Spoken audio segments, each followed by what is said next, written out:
Hey guys, it's Justin Goodbread, Certified Financial Planner and Co-CEO of Heritage Investors, with a special edition video update on Britain's recent vote to exit the European Union. With all the market turmoil, we felt it was a good time to reach out and share our perspective.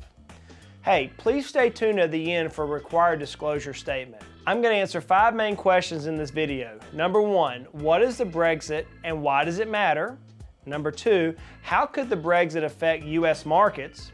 Number 3, what impact could Brexit have on the global economy? Number 4, how could Brexit affect the U.S. economy? And number 5, what should we do as investors right now? So let's start by taking a step back and asking, how did Britain get here? To answer that, we have to go back in time and look at some history of Britain and the European Union. Britain originally voted to join the European Economic Community in 1973. In 1975, Britons voted to remain within the new European Community, which then becomes a modern European Union in 1991. Economic and political circumstances have changed dramatically since the 90s, and British citizens demanded a new national referendum on EU membership. The issue at stakes were complex and involved British sovereignty, trade, regulation, and immigration policies. Ultimately, the vote was about this. Did Britain see a future within the EU or did it want out? As we saw, British citizens voted to leave the EU. So now let's talk about the effect the Brexit is having on markets. The vote to leave surprised investors around the world who reacted by selling. This is not an unexpected result because markets hate surprises. History tells us that recent market movements are probably an overreaction in response to the fear and uncertainty. If we look back, we see that since World War II, there have been political shocks like this. Markets tend to oversell and then rebound in the weeks and months that follow. That could mean stocks aren't done tumbling yet. Though the past doesn't predict the future, we can look at other similar events as guide. During the crisis around the Japanese earthquake in 2011 and the European debt crisis in 2012, markets experienced double-digit losses and then recover within 3 to 4 months. Will that happen this year? There's no way to know, but markets did rebound rather quickly after the aforementioned votes, as we've seen the last couple of weeks. While political events like this rarely have a long-term effect on markets, we should also keep in mind that 2016 has brought many geopolitical challenges to our door and headwinds are getting stronger. We should expect a lot of volatility going forward and a lot of headline risk. What's headline risk? Headline risk is what we call it when markets overreact to media coverage of events. We can also link it as Chicken Little syndrome, if you will. We'll talk more about what investors can do at the end of this video. Now let's talk about the political, economic impacts on Brexit and the global economy. In Britain and Europe, a lot of the risks are political in nature. In Britain, it's possible that this vote will splinter the United Kingdom. Northern Ireland and Scotland both voted to remain within the EU, and they may vote to leave Britain in order to rejoin the EU. Britain also faces new elections in October once current Prime Minister David Cameron steps down. You can bet the negotiations around leaving the EU will play a huge role into elections, and it will get messy. Exit negotiations are also likely to drag on for months and possibly years, and be a source of a lot of political footballs. We can expect plenty of volatility in financial market as those negotiations are hammered out. Economists are also worried that Britain could lose a lot of multinational corporations who rely on access to European markets and the free movement of European talent.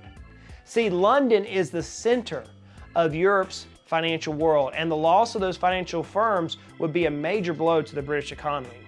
The fallout from the Brexit could be enough to push Britain into the recession. Europe has several key elections coming up in Spain, Italy, and France that could be affected by Britain's vote. We'll be watching those elections very carefully. One of the biggest worries experts have is that Britain's vote will be the first of many anti-EU votes that could cause a rush to the exits by other EU member countries. Britain leaving is complicated enough. If a member of the Euro currency union like the Netherlands or Greece left, negotiations would even be more complex. No one knows what the breakup of the EU would look like, but it wouldn't be good for global economic growth. I do want to point out that many economists are a lot more upbeat. They believe that the most apocalyptic scenarios are unlikely to pay out.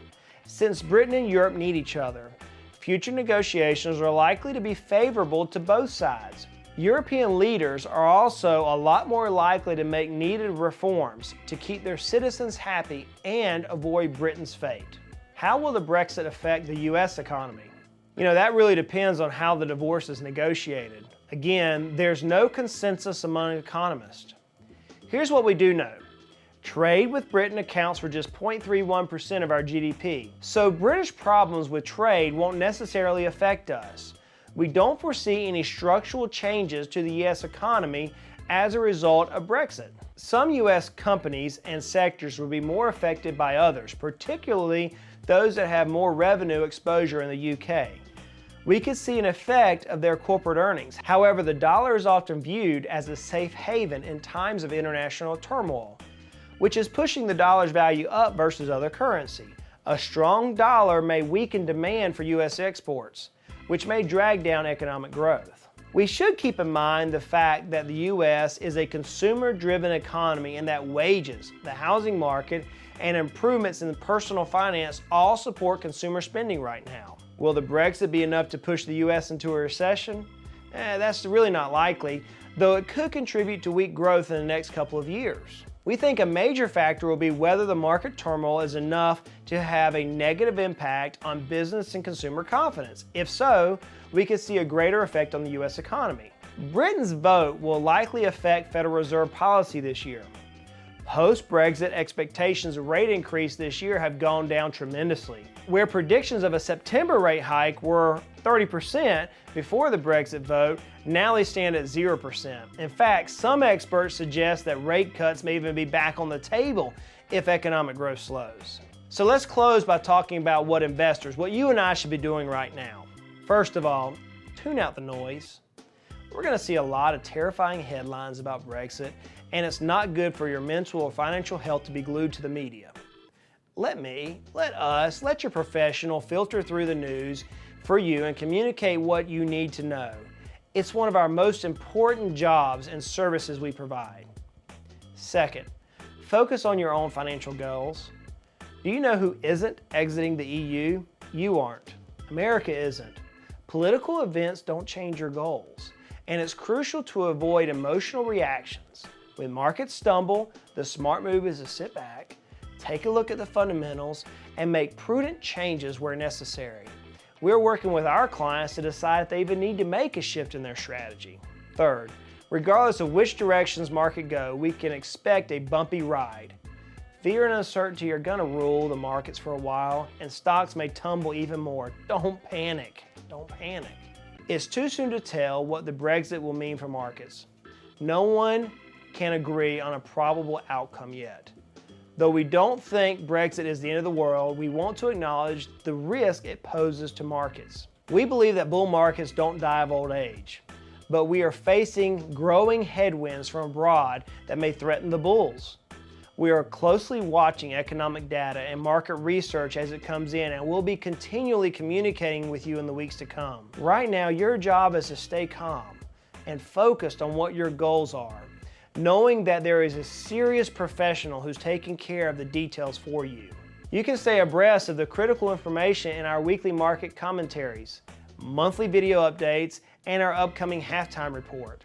If you have experienced any life changes or shifts in your goals that warrant changes in your portfolio, contact us or your financial planner, and they'll work with you to develop a specific plan. We would also like to mention that we have created special posts on our blog, Planning is Fun, for you to study more about Brexit. If you or someone you know would like to learn more about Brexit and how it specifically could affect your life, please give us a call. Our office number is 865-690-1155. We'll be happy to chat with you.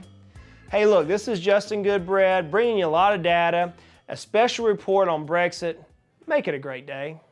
So if you found this video helpful, hey, like it, give us a thumbs up, share the video, and subscribe to us. By the way, you can also find us on Facebook, Twitter, Instagram, LinkedIn. Man, we're everywhere. Our blog is awesome, planningisfun.com, where we're sharing relevant and real-time information many times a week.